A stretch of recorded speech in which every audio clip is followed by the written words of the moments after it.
Welcome to the commentary and playthrough of Movement of Unborn. I am Yoyo, the creator of the game. In Movement of Unborn, every game starts with you waking up from the bed. This is the same for every level. You can change the volume and sensitivity here. The first few level is a tutorial to teach you about mechanics of the game. The first level simply asks you to move around and reach the goal. It teaches you what the goal is. The second level talks about vertical jumping. Surprisingly, not enough people know how jumping works in video game, according to my playtest. And this is a great level to teach people. And even if you fail this jump, you simply just land on another platform. You simply have to try again. And in the design of this game, even if you do, fall off the platform, as I do it here, there is some hidden furniture, stories, and Easter egg for you. And they're all part of the design. This level teaches you to crouch and how to jump run. And, if you fail, you get to see very, very pretty designed furniture and things placing around. It's part of the environmental storytelling that this game focuses on. There is a very important story. Although maybe not so obvious in the first few levels, it becomes more and more pronounced as the game goes on. But the story really is the core of the game, where all the level designs, environmental narrative, all works to tell this story. And people will notice that, oh, the blocks changes color, there's giant TVs and sofas, and there's a sound playing. This game, as the title suggests, is about unborn, about the movement and truth as a person moves from living to death. And these few levels may not seem very important, pretty easy, but they teaches the player about, for example, wall running. It's part of the design of flow, where the difficulty became harder and harder, and we challenge the player to do the things that they find a little challenging, but it's possible to do. And this level is kind of a combined of all the past few levels and put into one slightly longer challenge for the player to conquer. And this is a common design strategy used. And even so, I've hidden much story and truth within this. And this is also the part where the player gets to notice the very obvious story. Why is there a giant rock? Why is there bed? And after this level, it's a huge darkness. There's no longer beds. The sky is different. There is a tree, maybe a tombstone, the bed. The sword hang on the sky, showing the promoting danger. The player has no choice but to jump down and sink further and further into endless streams of bed. This is what the game is about. I draw much of the inspiration for the story from my grandmother, who I love so very much. We'll talk later about this, where a lot of the levels, maybe less obvious, all have special things that are changing. The last few levels is more mundane things, where in this level a lot of the things start to lose color. The furniture, the food, have randomly lack of colors. The tree is just white, and some of the block, even if you jump on it, don't change color. This color is a way for me to express the characters' realization and acceptance of the world, where they're able to create memories, sound, and response from the world around it. It's like jumping in a mind palace, lighting up all the memories. And if you can't tell yet, this game very much is about their mind space, the person traveling in their own mind, conquering places. And this one level is a big level talking about challenge. It's putting all the things that the player have learned into a gauntlet where the player get to conquer and feel good about themselves. This is the top of the flow where the player feels, well, most challenged and the most satisfied. And very much the game about to go downhill. The player gets to do less stuff.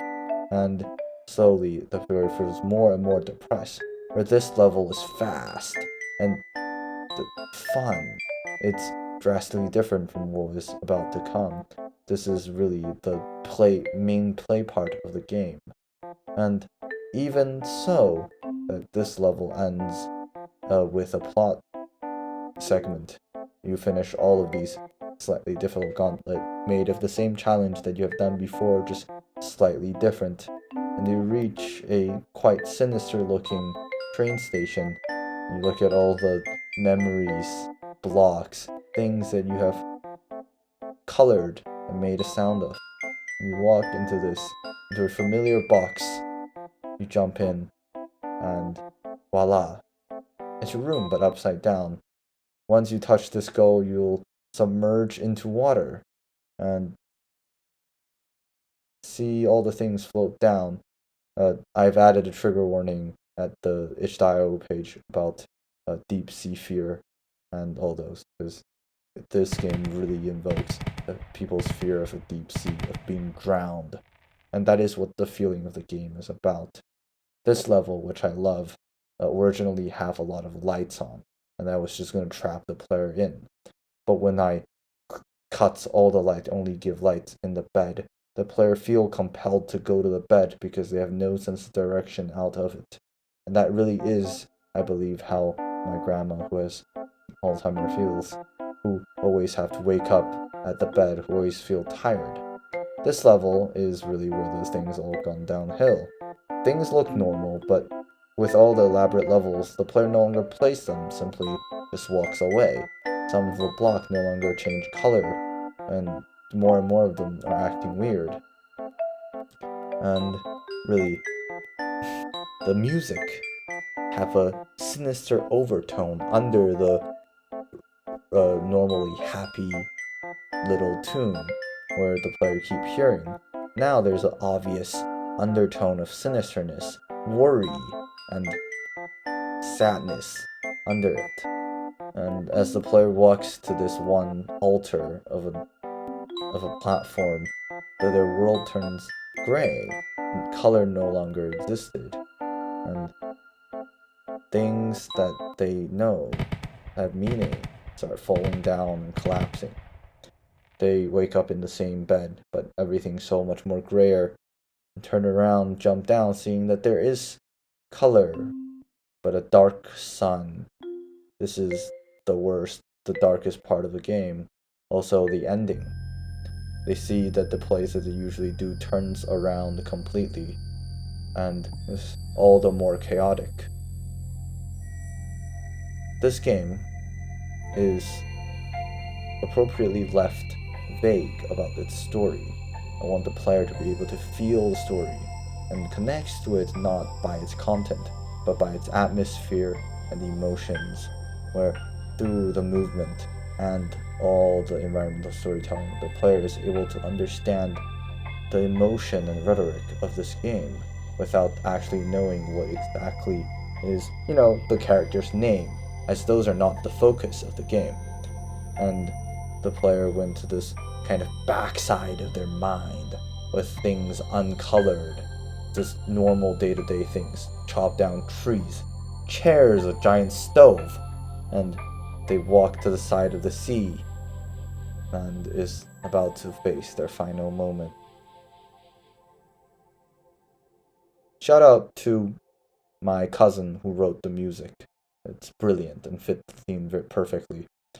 And as they see a door that signifies death on its behind, they walk up a stairs that is long, and a trail that they usually marks no longer marks. They're just white and they can't change color anymore.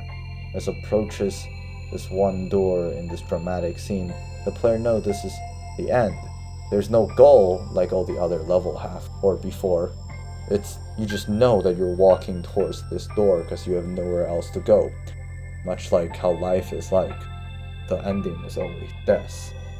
And just before the moment before you enter, you see fireworks one last time, but backward, like flying stars falling down. And then the player walks in. The final segment of the game gives some background to what is happening. if the player still doesn't know what this game is about. You see a room without bed, and as you walk down, you see a woman lying on a bed that is like the sea, signaling that you're always just in the bed. All of these are more imagination or in the mind. And as you reach this final goal, darkness start covering up the world, covering up you, the character. And you hear fireworks, like you always do in all of the goals, goes louder and louder and involves everything else. That is what the game is about. It's a movement of unborn, from alive to nothing, and all the moment in the life. The colors that you've collected no longer are there, and the songs doesn't play anymore, just the crackling of fireworks and the ending. It's inspired by my grandmother, who has Alzheimer's and are mostly sleeping most of the days. And here comes the end quote of the game. I love you, as I say to the ones that I lost, and as they say to me. Thank you.